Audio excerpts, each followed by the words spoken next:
আর আম, এই গ্যাসের চুলায় রান্না করে। মানে তারা গ্যাসের চুলায় সব কিছুই রান্না করে, গ্যাসের চুলায়। মানে তারা মাটির চুলায় রান্না করে না। শহরে দেখা যায় যে আপনি 50টি বাড়ি খুঁজলে দেখা যায় যে 5টি কিংবা 6-7টা বাড়ি পেতে পারেন যেখানে এক পাইকের চুলা কিংবা 2 পাইকের চুলা ছাদের উপর বানিয়ে তারপর রান্না করে দাওয়াত দিয়ে। তাও কি যাদের গ্রামে বাড়ি আছে, হ্যাঁ?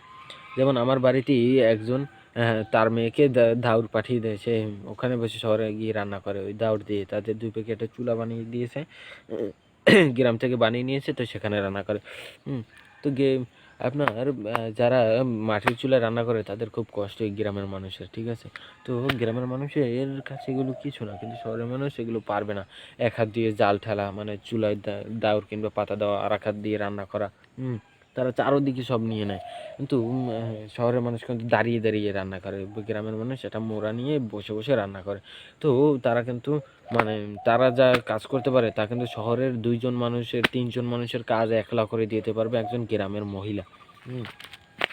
তো গ্রামের মানুষ কাজে খুব পারদর্শী।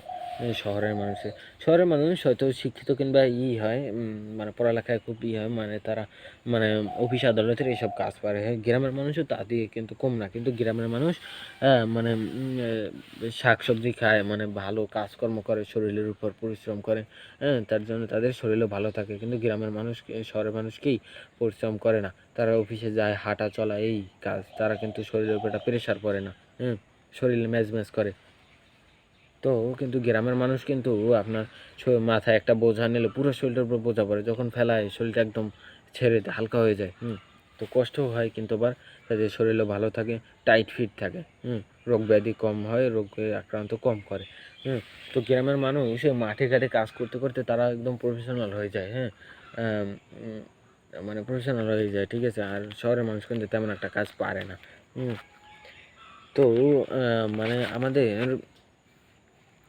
এই যে মেহগনি গাছগুলো, ঠিক আছে, এগুলো কিন্তু মানে এই যে এগুলো যে পাতাগুলো, এগুলো কিন্তু মূলত চুলাই রান্না করা হয়। আবার আর একটা উপকারী দিক হচ্ছে গিয়ে আপনার মানে এগুলোর যেই ডালপালাগুলো, হ্যাঁ, এই যেমন উপরে যে ডালপালাগুলো যে দেখছেন, এই যে ডালপালাগুলো, এই ডালপালাগুলো যখন শুকিয়ে যায়, ঠিক আছে, মরে যায়, যে কটা ডালপালা এরকম কিন্তু গাছে অনেকগুলোই মরে যায়। এই ডালপালাগুলো কিন্তু আপনার পেরে নিয়ে বা ঝরে যখন পড়ে, বা টুগা, হ্যাঁ, টুগা হচ্ছে কি আপনার একটা বাঁশের মাথায় একটা আংটার মতন লাঠি দিয়ে বা কিংবা রড বাঁকা করে গিয়ে শক্ত মতন বাঁধে। তারপর সেই শুকনো ডালটা বাজিয়ে এরকম টান দেয়, টান দেওয়ার পরেই ডালটা ভেঙে নিচে পড়ে যায়, ঠিক আছে?